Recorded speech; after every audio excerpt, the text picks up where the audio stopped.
चरणों में रहकर इस अल्प बुद्धि के द्वारा जो कुछ भी चिंतन कीर्तन ग्रहण कर पाती हूँ, वही गुरु कृपा से, गुरु आज्ञा से कुछ देर आपके समक्ष रखने का प्रयास करूँगी।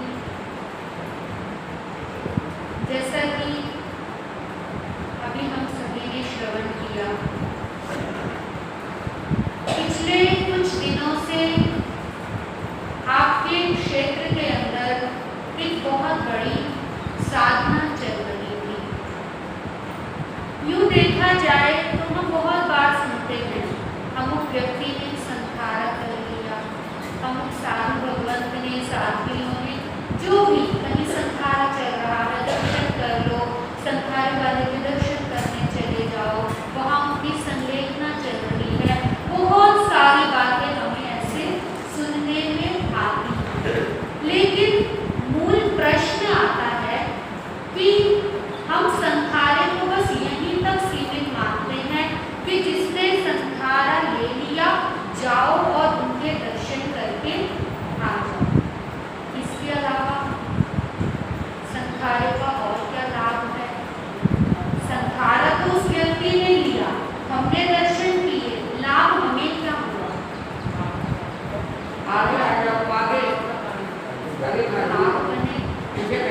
संधारे से हम समझते क्या है? संधारे का मतलब क्या है?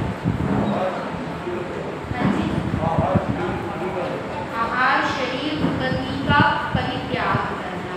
मुख्य 2-3 प्रश्न हैं। पहला प्रश्न कि संधारा है क्या? दूसरा प्रश्न संधारा क्यों लिया जाता है? और तीसरा प्रश्न संधारे वाले के दर्शन से हमें लाभ क्या होता है? तीनों बातों के ऊपर अभी हमारी चर्चा चलेगी। अब सबसे पहली बात है, संधारा है क्या? आचार्य सूत्र के अंदर 8वां अध्ययन है विमोक्ष अध्ययन। विमोक्ष अध्ययन यानी मोक्ष की ओर बढ़ने की साधना। वि यानी विरक्ति, संसार से विरक्ति और मोक्ष की ओर अनुरक्ति या मोक्ष की ओर कदम बढ़ाना। ऐसी विमोक्ष साधना का जो वर्णन है वो हमें कहाँ मिलता है? आचारांग सूत्र के 8वें अध्ययन, प्रथम श्रुत स्कंद में 8वें उपदेशक में। उत्तराधन सूत्र के 36वें अध्ययन में भी कुछ गाथाओं में आपको संलेखना संधारा की चर्चा प्राप्त होती है। स्थानांक सूत्र के अंदर तीसरा स्थान और तीसरे स्थान का चौथा उपदेशक, वहाँ पर श्रावक के और साधु के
यदि वह अलर्ट है तो वह जानते समझते हुए विवेक पूर्वक आहार शरीर उपरती का मन की धारणा से, मनोयोग से अपना उसका परित्याग कर लेता है। यानी अगर हम इसे एक शब्द में, एक लाइन में अगर समझना चाहें तो शरीर के रहते हुए, प्राणों के रहते हुए भी जब उसकी इच्छाएं पूरी तरह समाप्त हो जाती हैं तब उसको संखारा कहा जाता है। कई लोग कहते हैं जिन्हें समझ नहीं, जिन्हें विवेक नहीं, कि ये तो आत्महत्या का प्रयास हो गया। कई बार ये एक कड़वा सच है। हमारे जैन समाज के लोग भी, जिनको समझ नहीं है, या अन्य समाज के लोग भी कह देते हैं कि इस परिवार के व्यक्ति ने संखारा करवा दिया, अरे ये तो अपने परिवार वाले, जिसको संखारा करवाया उसको मारना चाहते हैं, ये तो अपनी परेशानी से तंग हो गया, ये आत्महत्या करना चाहता है, वो जल्दी से जल्दी छुटकारा पाना चाहता है, इसीलिए उसने संखारा ले लिया। ये तो आत्महत्या का प्रयास है। पर क्या संखारा और आत्महत्या एक जैसी चीज है? संखारा और आत्महत्या दोनों में जमीन और आसमान का अंतर है। आत्महत्या का मतलब है कि प्राण समाप्त हो गए, श्वासें समाप्त हो गई, लेकिन इच्छा बाकी रह गई। इच्छा बाकी है, प्राण समाप्त है, तो उसका नाम आत्महत्या है। और इच्छा समाप्त हो गई, प्राण श्वासें बाकी रह गई, तो उसका नाम संखारा है। इससे आप समझ सकते हैं, यानी जो संखारा लेने वाला व्यक्ति है, जिस समय पर वो आहार शरीर आदि का परित्याग करता है, उस समय उसने अपने मन में धारणा कर ली कि अब मेरे जीवन का अंत तो होने ही वाला है। अंत तो तब भी होना है, कब भी होना है। जाना तो दुनिया से हर व्यक्ति को ही है, कोई यहाँ पर अमर होकर तो आया नहीं। लेकिन यदि मुझे जाना ही है तो एक तो मृत्यु मुझे धक्के मारकर निकाले, और दूसरा मैं स्वयं मृत्यु का वरण करूं। स्वयं मृत्यु का वरण करने की कला का नाम क्या है? संखारा। जो मृत्यु अगर जबरदस्ती आएगी, मजबूरी में जाना पड़ेगा, तो कैसा लगेगा? खुश होकर जाएगा। कोई आज तक गया है खुशी खुशी दुनिया से? 7 प्रकार के भय होते हैं। स्थानक सूत्र के 7वें स्थान में 7 प्रकार के भय बताए, और उसमें कौन सा भय सबसे प्रमुख है?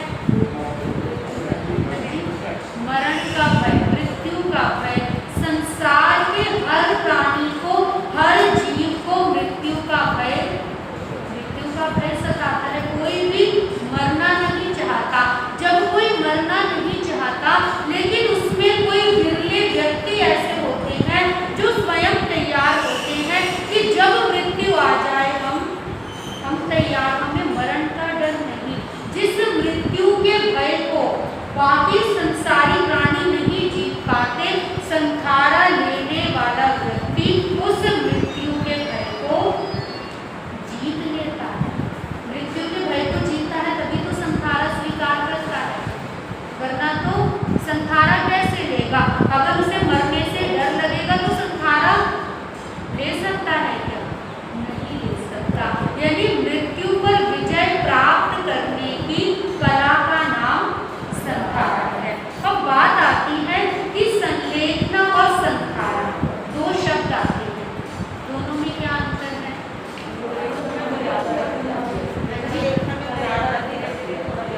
संलेखना और संखारा। लेखना यानी संलेखना में मर्यादा होती है।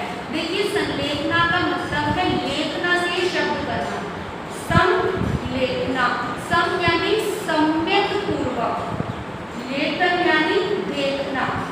लखना कहते हैं ना, लखना यानी देखना, लेखना मतलब देखना, अर्थात अपने आप को सम्यक प्रकार से देखना। अभी तक हम अपने आप को कैसे देखते हैं? किस रूप में देखते हैं? क्या मानते हैं हम अपने आप को? आपको तो पता होगा अपने आप को क्या मानते हो। हर किसी को अपना पता होता है, हम तो नहीं बता सकते कि आप अपने को क्या मानते हो। हाँ जी,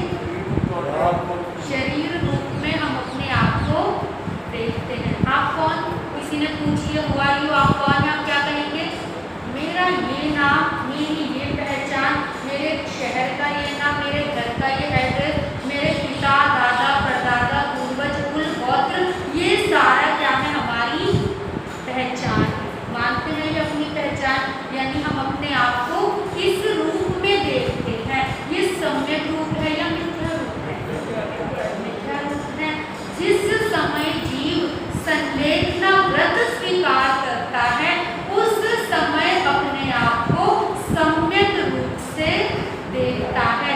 यानी अब उसे जानना है कि जीवन भर तो मैंने अपनी पहचान इस शरीर के परिचय के रूप में की, अब मुझे अपनी वास्तविक पहचान करनी है, क्योंकि ये जो शरीर का परिचय था ये तो अब कुछ मिनटों का, कुछ घंटों का या कुछ दिनों का बाकी है। उसके बाद ये परिचय तो छूट जाएगा।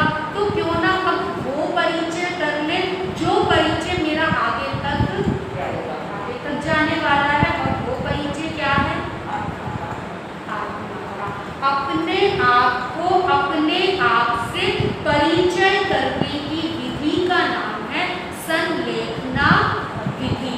संलेखना उत्तराधिक सूत्र के अंदर, आचार्य सूत्र के अंदर 3 प्रकार की बताई। एक उत्कृष्ट संलेखना, एक मध्यम संलेखना और एक जघन्य संलेखना। उत्कृष्ट संलेखना 12 वर्ष की होती है, यानी 12 वर्ष पूर्व से संलेखना को प्रारंभ कर सकते हैं। लेकिन इसका नियम है, जब उसको ये भान हो जाए, जब उसको एहसास हो जाए, अनुभव आ जाए कि अब मेरा ये शरीर इतने वर्षों तक टिक सकता है, उससे ज्यादा नहीं रहने वाला, तभी वो संलेखना व्रत स्वीकार करता है। और संलेखना स्वीकार करते के साथ ही सबसे पहली बात है कि पूरी तरीके से मौन होगा। ऐसा नहीं कि बाहर संलेखना चल रही है और सबके साथ वार्तालाप भी, दुनिया की कथाएं भी, हमारी को संलेखना, ऐसा नहीं। संलेखना किसको देखना है? अपने आप को देखना है। तो अपनी जितनी एनर्जी, जितनी प्राण शक्ति है उसे कहाँ लगाना पड़ेगा? अंदर लगाना पड़ेगा। यदि वो बाहर भी चलती रहेगी तो संलेखना का लाभ क्या? वो तो केवल द्रव्य संलेखना हो जाएगी, भाव संलेखना नहीं होगी। संलेखना का मतलब मौन रहकर अब वो व्यक्ति अपने आप में प्रक्रिया करनी शुरू करता है। उसने शुरू में धीरे धीरे अपने पदार्थों को घटाना प्रारंभ कर दिया। वहाँ अगर हम शास्त्रों के हिसाब से देखें तो वहाँ पर विधियों का त्याग, फिर आयन आदि करके उसमें पूरी अलग विधि बताई है। लेकिन मुख्य रूप से समझना ये है कि वो धीरे धीरे चीज़ों को घटाता जाता है कि अभी उसने विषय त्याग किए, अब उसने धीरे धीरे फल आदि का त्याग कर दिया, धीरे धीरे उसने अनाज को सीमित कर दिया और घटाते घटाते वो बहुत कम चीज़ों पर आ जाता है। और जब उसे लगता है अब बहुत भी कम समय बचा है तो वह आहार का भी त्याग कर देता है, सिर्फ तरल पदार्थ पर आ गया, तरल से फिर पानी पर आ गया और पानी के बाद जब पूरी तरीके से पता चल गया कि अब केवल इतने दिन हैं तो पानी का भी त्याग कर देता है। संलेखना के साथ धीरे धीरे करके जब वो पूरी तरीके से त्याग करता है तब उसको कहते हैं कि अब इसने संखारा धारण कर लिया। संलेखना और संखारे में इतना ही अंतर है। तो संलेखना 12 वर्ष पहले से भी शुरू की जा सकती है। जब जिसको अनुभव आ जाए तब वो संलेखना प्रारंभ कर सकता है। तो ये तो हुआ संलेखना और संखारा में अंतर। अब मूल जो हमारी बात है कि संखारा लेने का लाभ क्या है, क्योंकि ये तो हो गया, चलो ठीक है, हमें पता चल गया कि संखारा है क्या, पर इसका लाभ क्या है, लेना क्यों चाहिए संखारा? बता सकता है कोई?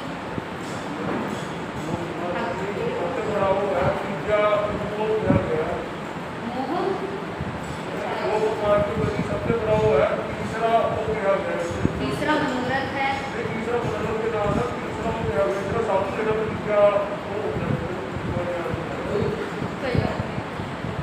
संखारा ग्रहण करना साधु के मनोरथ में भी आया और श्रावक के मनोरथ में भी। तो इसके अंदर कोई स्पेशल चीज तो होगी, कोई तो ऐसी बात होगी जो इसको इतनी इम्पोर्टेंस दी गई है। देखिए क्या होता है कि जो अनादिकाल से हमारा जन्म मरण चल रहा है, कितना समय हो गया, कितने शरीर धारण किए, अनंत शरीर हम धारण कर चुके। जब शरीर धारण करने के बाद आखिरी समय में हम इस शरीर का त्याग करते हैं, तो क्या वास्तव में शरीर का त्याग करते हैं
बाकी संसारी हर जीव को सांप्रायिक की क्रिया लगती है।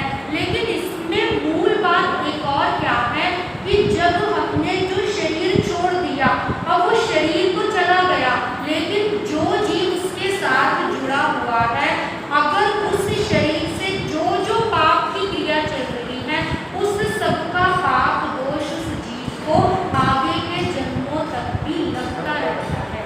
मान लो कि हमने वनस्पति काय का कभी शरीर धारण किया था, और वनस्पति से हम आ गए, हमें तो मरना तो चाहते नहीं थे, मरना पड़ा, आना पड़ा। अब वो वनस्पति, वो पेड़ की लकड़ी, हम तो आ गए, अब वो पेड़ की लकड़ी से क्या हुआ? वो तो किसी न किसी न्यूज में आया कि पेड़ सूख गया। सूखने के बाद अब उस लकड़ी से मान लो कोई तीर बन रहा है, कोई धनुष बाण बन रहा है, वो बना और उसके माध्यम से किसी को मारा गया, किसी की मृत्यु हो गई। यहाँ तक भी आता है शास्त्रों में वर्णन, ज्ञानियों ने फरमाया कि वो जो उस लकड़ी के माध्यम से तीर बना और तीर से किसी की मृत्यु हुई, उसका जो पाप है, जो दोष है, वो इस जीव को भी अभी तक लगता रहता है। जो जीव उस शरीर को छोड़कर आ गए, वो क्रिया, वो दोष हमें आज भी लग रहा है। क्यों लग रहा है? क्योंकि हमने मजबूरी में छोड़ा, हमारी आसक्ति अभी भी उसके प्रति थी जब हमने वो शरीर छोड़ा था। इसीलिए उस शरीर के माध्यम से लगने वाली क्रियाएं हमें आज भी लगती रहती हैं। इसीलिए जिस समय पर कोई संयम धारण करता है, उस समय उसे क्या कहा जाता है कि इस जन्म में, पूर्व के जन्म में, भवो भव में मैंने जितने भी शरीर धारण किए, जितनी भी हमसे पाप क्रियाएं हुई, उन सब शरीरों का, उन सब पाप क्रियाओं का आज हम परित्याग करते हैं। परित्याग करने का मतलब कि हमने अपना कनेक्शन उस शरीर से कट कर दिया, पर अभी तक हमें क्रिया लग रही है क्योंकि कनेक्शन कट नहीं किया। लेकिन जो संखारा स्वीकार करता है, उसे ये तो पता नहीं कि कब मृत्यु कभी भी आ सकती है, कुछ क्षण बाकी हैं, लेकिन जब भी मृत्यु आएगी, इस शरीर से उसने अपना क्या कर दिया? संबंध विच्छेद कर दिया, अपना कनेक्शन कट कर दिया। और जब कनेक्शन कट कर दिया, तो उसे जीव के जाने के बाद शरीर से जो भी क्रिया होती रहेगी, उसकी क्रिया, उसका पाप दोष अब उस जीव को उसको नहीं लगेगा। इसीलिए कहते हैं कि संहारा करने वाले जीव के जितने भव हैं वो सीमित हो जाते हैं, भवोपरिक्त संसारी हो जाता है, उसका संसार ज्यादा नहीं रहता। क्यों नहीं रहता? क्योंकि पिछले शरीर का वो त्याग करके आगे बढ़ रहा है। संहारा लेते समय पर भी उसको शरीर पूर्व जन्मों के जितने थे, उन सब से परित्याग करवाया जाता है। इसीलिए संहारे का इतना महत्व है। अब ऐसा भी नहीं कि किसी को कई दिनों का संहारा आया तो भी अच्छी बड़ी बात है, किसी को कुछ एक क्षण का। कई लोग कहते हैं कि महाराज तो संहारा लिया और चला गया, क्या फायदा? संहारा लिया और चला गया, बस उसमें क्या हो गया, उसमें क्या कर लिया? ऐसा नहीं, लिया तो सही, कनेक्शन काटा तो सही, उसने संबंध विच्छेद करने के साथ ही भले ही चला जाए, कोई बात नहीं, लेकिन विच्छेद तो किया उसने। परंतु ये मुख्य बात है कि उसको होश में, जागृति के साथ होना चाहिए। ऐसा नहीं कि जबरदस्ती उसे करवा दिया, जबरदस्ती कभी संहारा करवाया नहीं जाता। अगर करवाया है तो करवाने वाले को भी दोष है, और करने वाला तो चाहता ही नहीं था, उसका तो कोई लगेगा ही नहीं। लेकिन जिसने करवाया वो कहाँ दोष का भागी बनेगा, क्योंकि जबरदस्ती करवा दिया और उस बेचारे की सुनती आहार पानी आदि में पड़ी रही। अगर ऐसा है तो दोष का पात्र है। लेकिन जो जागृति के साथ, स्वयं की इच्छा के साथ संहारा स्वीकार करता है, वो पंडित मरण की आराधना करता है। तो इसीलिए मुख्य जो संहारे की बात है कि लेना जरूरी क्यों है? क्योंकि हमने इस जन्म से जाना है तो अपना संबंध विच्छेद करके जाना है, बिना संबंध विच्छेद किए नहीं जाना। और दूसरी बात, जब तक शरीर को अपना माना तब तक मिथ्यात्व दशा है। मिथ्यात्व है ना, मिथ्या दर्शन क्या है? शरीर को अपना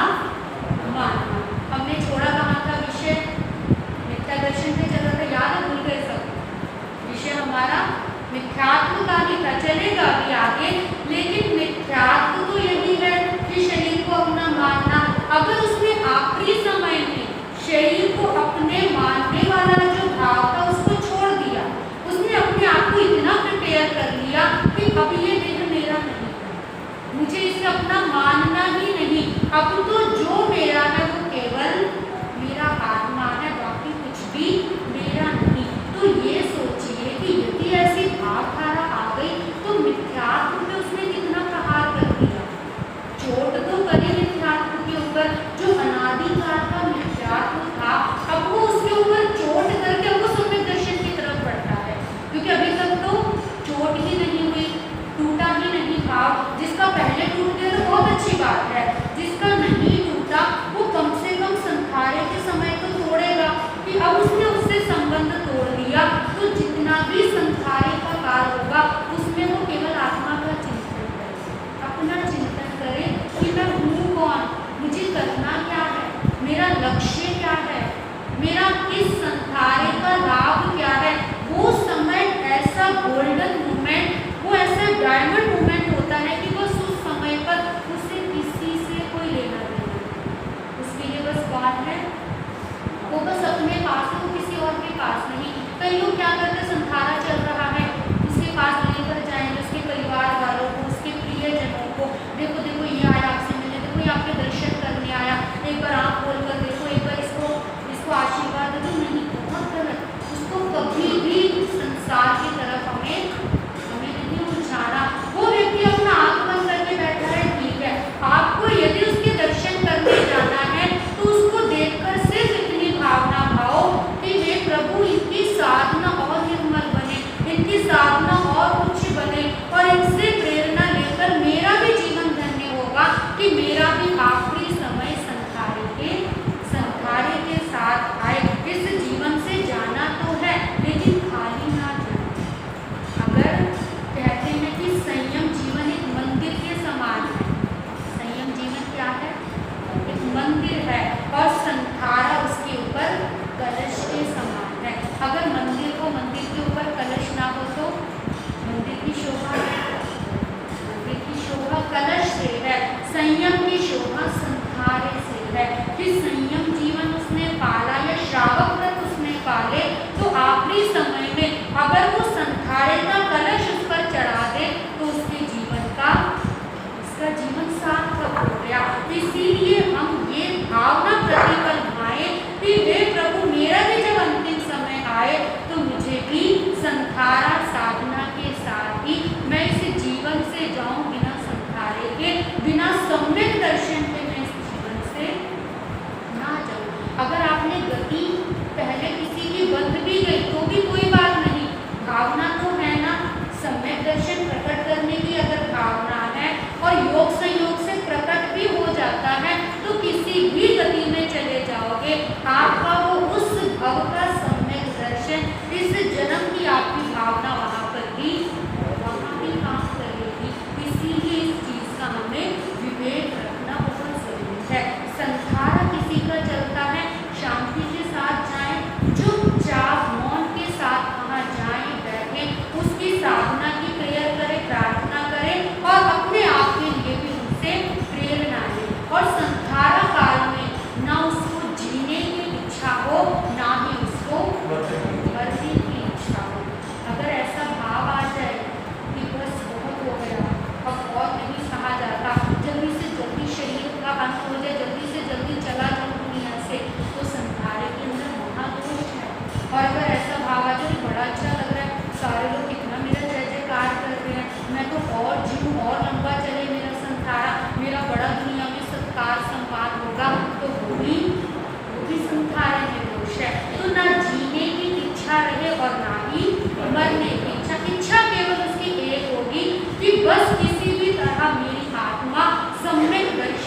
सगाई मतलब कि अगर जीवन बच जाए तो इसको खोल सकता है, अगाड़ है। अगर जीवन ना बचे तो इसका पूरा प्रत्याख्यान है। तो इसका मतलब ये नहीं कि वो संखारे में कोई कमी है, ऐसा नहीं है। संखारा तो पूरा ही है वो। अगर सगाई संखारे के काल में भी यदि कोई मृत्यु को प्राप्त हो जाता है तो भी उसका संखारा ही माना जाता है, ऐसा नहीं है कि अधूरा माना जाएगा। संखारा उसका पूरा ही है, लेकिन एक संभावना थी कि क्या पता अगर बच जाए तो उसका वो खोल सकता है, पर अगर चला गया तो वो तो संखारे का काल था नहीं। तो इसीलिए सगाई संखारा भी संखारा ही माना जाता है। और उत्कृष्ट साधना हो तो शास्त्रों में पादपोक्तगमन संखारा का वर्णन आता है। भक्त प्रत्याख्यान संखारा, पिंगलिनी मरण संखारा और पादपोक्तगमन संखारा। भक्त प्रत्याख्यान में आहार का त्याग करता है, पिंगलिनी मरण में आहार शरीर आदि का पूर्ण त्याग है, लेकिन कभी करवट ले सकता है, अंग संचालन कर सकता है, पर स्वयं करेगा, किसी और की सहायता नहीं लेगा। लेकिन जो आखिरी पादपोक्तगमन संखारा है वो उत्कृष्ट है। पादपोक्तगमन का मतलब पादप यानी वृक्ष, जैसे पेड़ की कटी हुई डाल गिरी हुई है, उसमें कोई हलन चलन नहीं होता। ऐसे ही जिसने पादपोक्तगमन संखारा लिया है वो जैसे है वैसे का वैसा ही रहेगा। कुछ भी हो जाए उसका एक शरीर का अंग उपांग भी हिलेगा डुलेगा नहीं, वो पादपोक्तगमन संखारा है। तो ये संखारा कोई भी हो, मुख्य बात हमारी क्या है कि हमारा कम से कम शरीर से संबंध विच्छेद हो गया। देह जीव एक रूप भासे छे अज्ञान रड़े, क्रियानी प्रवृत्ति पण તેથી તેનો થાય છે જીવની ઉત્પત્તિ અને રોગ શોક દુઃખ મૃત્યુ દેહનો સ્વભાવ જીવ પદમાં જણાય છે। તેવો જે અનાદિ એક રૂપનો મિથ્યાત્વ ભાવ જ્ઞાનીના વચન વડે દૂર થઈ જાય છે। ભાસે જડ ચૈતન્યનો પ્રકટ સ્વભાવ ભિન્ન બંને દ્રવ્ય निज निज रूप सिद्ध થાય છે। ये श्रीमद् रायचंद्र जी ने बड़ी सुंदर बात इसके अंदर कही कि जो अनादि का मिथ्यात्व है वो बस इतना ही है कि देह और जीव हमें एक रूप दिख रही है। यानी कि एक वचन की चोट लगकर यदि ये देह और जीव हमें अलग अलग दोनों द्रव्य दिखने लग जाए तो वही सम्यक दर्शन है, वो ही संखारी का पुरुषार्थ है और वो ही साधना है, वो ही हमारे जीवन की सार्थकता है। तो इस मनोरथ को प्रतिदिन भाएं, अंतर मन से भाएं और भाते हुए चिंतन के साथ करें कि प्रभु कोई भी ऐसी क्रिया कोई भी ऐसी भाव मुझसे ना हो जाए जिसके कारण मेरे जन्म मरण बढ़े। जितनी आपकी पूरे जीवन की साधना बढ़ेगी उतना आखिरी समय आपको आखिरी समय संखारे का मिल जाएगा। ऐसा नहीं है कि कई लोग सोचते कि अगर बीमारी हो गई तो कैसे संखार आएगा।